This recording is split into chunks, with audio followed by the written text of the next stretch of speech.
High বন্ধুরা, কেমন আছো? আশা করি সবাই ভালো আছো।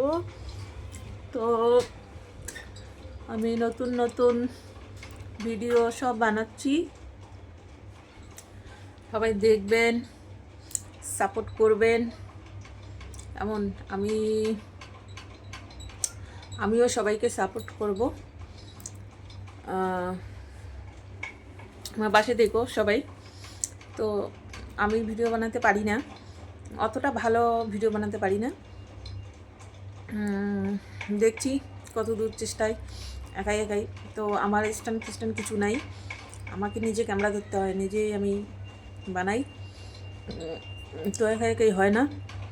আর আমি কাজে যাই, কাজের মধ্যে আমার যেটুকুন আমি রান্না বান্না করি সেটুকুন আমি নিজেই ক্যামেরা ধরে করি। ওখানে ক্যামেরা ধরার কোনো লোক নাই। আর কেউ যদি কিছু বলে, তার জন্য আমি ভালো করে যে ভিডিওটা আমার রেসিপিটা, আমার রান্নার রেসিপিটা যে আমি দেখাবো, সেটাও আমি ঠিকঠাক দেখাতে পারি না। যেটুকুন তাড়াহুড়োর মধ্যে কাজ করতে হয় আমাকে, আর এখান থেকে ওখানে, ওখান থেকে ওখানে আমাকে কাজ করতে যেতে হয়। তো যার জন্য আমি ক্যামেরাটা ধরতে পারি না ঠিকঠাক।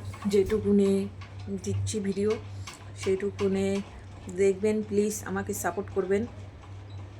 আর আমি ভিডিওটা বানাবো রবিবার রবিবার করে। রবিবারে আমার ছুটি থাকে, তো ছুটির মধ্যে আছি জন্য আমি ভিডিও ছাড়তে পারি, তাছাড়া আমি ভিডিও ছাড়তে পারি না। অলরেডি আমি 3টা কাজ করি, করে একটা ফুল টাইমের কাজ করি, করে ওখানে 3টে কাজ আমার এখান থেকে আমার 6:30টায় বের হতে হয়। ঘরের থেকে 6:30টায় বের হলে আমার 3 জায়গায় রান্না করতে হয়। রান্না করে আমি একটা বেবি দেখি, ছোট বেবি। তো ওইটা আমাকে 10টার থেকে 7টা আমাকে থাকতে হয়। তো ওখান থেকে আমি আবার বের হয়ে 2টো রান্না করে ঘরে 8টা 8:30টার মানে 8টা 8:30 এরকম সময় আমি ঘরে আসি। তো ঘরে আসার পরে শরীর একদম ক্লান্ত হয়ে যায়, তো আমি ভিডিও বানাতে আর পারি না। রবিবারে করে শুধু সপ্তাহে ভিডিও ছাড়বো, আর তার মাঝখানে যদি সময় পাই 1-2টো করে তোলে শুয়ে শুয়ে ভিডিওটা ছাড়বো। তোমরা সবাই আমার পাশে থেকো আর আমাকে সাপোর্ট করো। আর আমি যেভাবে ভিডিও ছাড়ছি কেউ আবার হাসাহাসি করো না, কেন কি আমি কিছুই পারি না, আমি নতুন, কিছুই পারি না। এর আগে আমি কিছুটা অনেক দিন আগে ইউটিউব চ্যানেল খুলেছিলাম, তো মোবাইলটা আমার বর নিয়ে গেছিলো, মানে এক জায়গায়, আমরা ব্যাঙ্গালোরেই থাকি। তো আমার বর একজন এসেছিলো বাড়ি থেকে, আসার পরে ওদেরকে নিয়ে এখানে মণিপাল হসপিটাল আছে ব্যাঙ্গালোরে, তো ওখানে গেছিলো। ওখানে গেছে, যাওয়ার পরে ওর মোবাইলটা চুরি হয়ে গেছে। তো তখন থেকে আমি ভিডিও ছাড়তে পারছি না। আমার কাছে মোবাইল ছিল, কিন্তু ওইটা তাড়াতাড়ি হ্যাং হয়ে যাচ্ছিলো। এই মোবাইলও যে মানে মাঝে মাঝে ভিডিও বানাই ঠিকই, তো কী হবে জানি না। তো আমি নতুন, আমাকে সাপোর্ট সবাই করো। গলা ব্যথা, আর গলা ব্যথা, সর্দি, কথাও বলতে পারি না ভালো করে, আমার কথা গুছিয়েও বলতে পারি না কিছু না। আমাকে সাপোর্ট করো প্লিজ প্লিজ, সবাই সাপোর্ট করো। আর আমি কি কি করি না করি আমি সব শেয়ার করব। আমি কয়টায় উঠি, উঠে কি কি করি না করি। তো আমার স্ট্যান্ড নাই, আমার স্ট্যান্ড আসুক, এই মাসটা শেষ হয়ে যাও, স্ট্যান্ড আসুক। স্ট্যান্ড আসার পরে আমি ভিডিওটা করব। স্ট্যান্ডে যত দূর আমি দেখাইতে পারি কি কি করতে পারছি না। আমরা এখানে দুজনেই আছি, মানে ও ক্যামেরা ট্যামেরা ও ধরতে চায় না, তো ওর কাছে ও সময় নেই। ও সকালে 9টার দিকে কাজে যায়, আমিও সকালবেলা বেরিয়ে যাই। আমি যেটুকুন কাজ করি, কী করি না করি, আমি সব শেয়ার করব। এখানে লজ্জার কথা তো কিছু নেই, বাইরে এসেছি কাজ করার জন্য, কাজটাই তো করবো না, আর তাছাড়া কী করব। আর আমাদের গ্রামের ওইদিকে তো কিছুই নাই, মানে আছে কাজকর্ম ঠিকই আছে, কিন্তু মেয়েদের কাজ তো খুবই কম আছে, না কোম্পানি আছে না কিছু আছে না। যার জন্য আমরা বাইরে থাকি। বাইরে তো জানো, জীবন করতে গেলে জীবনটা খুব কষ্টর জীবন, খুব কষ্ট করতে হয়, খুব কষ্ট করে পয়সা রোজগার করতে হয়। কী করবো, বলার মতন কিছু নেই। অনেক কিছু বলার আছে, আমি শেয়ার করব সব কিছুই, সব কিছু শেয়ার করবো। পূজা তো আসলো, পূজা এসেই গেল। সবাই ভালো থাকবেন, ভালোভাবে পূজা কাটাবেন, খুব খুশি। আর আমরা তো পুজোতেও বাড়ি যেতেই পারি না, আজকে আমরা 7-8 বছর থেকে পূজা দেখতেই পাচ্ছি না। কিন্তু মা যদি ভালো রাখে তাহলে আমরা আগামী পুজোতে বাড়িতে যাব, গিয়ে দেখব পূজা কীরকম।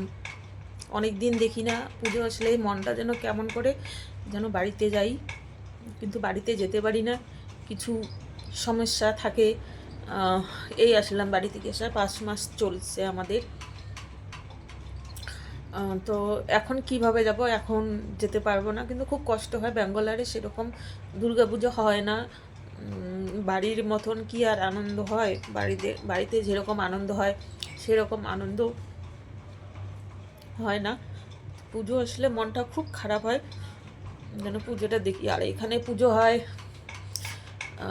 যেতেও পারি না অত, যাই ঠিকই কিন্তু মন ভরে না। ওই মার একটু প্রণাম করেই চলে আসতে হয়, একটু অঞ্জলি দিয়েই চলে আসতে হয়, সেরকম পূজা হয় না। আর এখানে পূজা যদি যাই, এবার তো ইচ্ছে নেই কোনো জায়গায় ঘোরার, যদি যাই তাহলে সবার সঙ্গে শেয়ার করব আমি কীরকম হয় ব্যাস যাওয়া, একটু অঞ্জলি দেওয়া, পুজো। আর অনেকটা দূর যেতে হয়। আর যেখানে মানে পুজো হয়, অনেক বড় বড় লোকের পুজো হয়, তো ওরা এখানের আবার প্রসাদ যে দেয়, ওটা একটা করে প্লেট 300-400 টাকা, মানে কিনে খেতে হয়। এখানে অনেক বড় লোকেরা পূজা করে, কিনে খেতে হয় প্রসাদ। আর আরেক জায়গায় পুজো হয়, সেখানে বিহারিরা বাঙালিরা সবাই মিলে করে, তো ওখানে কিনতে হয় না, তো বেশিরভাগ আমরা ওখানেই যাই। কিন্তু এবার তো ইচ্ছে নেই আমার যাওয়ার, কী করবো জানি না। এই বাড়িতে আসলাম, এত টাকা পয়সা খরচ করে যেতে হয়, আবার আসতে হয়, তার জন্য। তো সবাই ভালো থাকবেন, সুস্থ থাকবেন, আমার ভিডিওটা দেখবেন, লাইক শেয়ার সবাই করবেন। এখন আমি ঘরের মধ্যে কি করব ওটাই দেখো। আজকে রবিবার, একটু রান্নাবান্না করতে হবে, বিকেল হয়ে যাচ্ছে, পরে কাজকর্ম কিছুই করা হয়নি। আর মেন সমস্যা হলো ব্যাঙ্গালোরে জলের কষ্ট খুব। জল সে সকালবেলা দিয়েছিল, 1টার সময় জল চলে গেছে, তো 1টার মধ্যে আমার কাপড় চাপড় ধোয়া পাকলা সব আমি করে নিয়েছি, ছানটা করে নিই, ছানটা পরে করেছি। এখন রান্নাটা করব। আর দেখো আমাদের এদিকে তো সন্ধ্যায় লেগে গেছে, এইদিকে সন্ধ্যা লেগে নেই, যে বারান্দা আমাদের এখানে, বারান্দায় কাপড় টাপড় শুকিয়ে দিয়ে দিয়েছি, এই যে সব কিছু এখানেই বারান্দায় আছে। প্লিজ সাপোর্ট করবেন আমাকে, আমি অত কিছু জানি না, আমাকে একটু বলে দেবেন যে এটা কীভাবে করতে হয় না করতে হয়। আমি কিছু জেনে আমাকে শেখানোর মতন কোনো লোকই নেই এখানে। কেমন বাই, তাহলে রাখছি, এখন আমি কাজকর্ম করি। কী কাজকর্ম করব, কী রান্না করব সেটা শেয়ার করব। বাড়ি থেকে আমাদের এখানে আসছিলো ডাক্তার দেখাইতে, তো ওরা এসে নিয়ে এসেছিলো কচুরলতি আর কচু নিয়ে, ওগুলো শেষ হয়ে গেছে। কচুরলতি একটু চুলে রেখেছি ফ্রিজে, তো ওইটা রান্না করব। আর পালং শাক, আর হচ্ছে তোমার পালং শাক আর কি কবি, পেঁপে, আলু, বেগুন সব দিয়ে এক জায়গায় একটা ঘ্যাট মতন বানাবো। ওটার মধ্যে কটা সয়াবিন দেবো, দিয়ে ঘ্যাটের মতন বানাবো। আর হবে মটন, আর কালকে রাত্রেও মটন খেয়েছি, তো আজকে আবার নিয়ে আসলো, বলছে রান্না করো, আজকেও খাবো মটন। তো সপ্তাহে বলো একটা দিন কি খাই, সারাদিনে কি খাই না খাই কোনো টাইম টেবিল আমাদের হয় না, সপ্তাহে একটা দিন আমরা খেতে পারি, এরকম। তো এখন জল দিবে, জল দিলেই রান্না বসাবো, আর বসালেই কাজকর্ম একটু করব। কেমন, তাহলে রাখি, বাই বাই।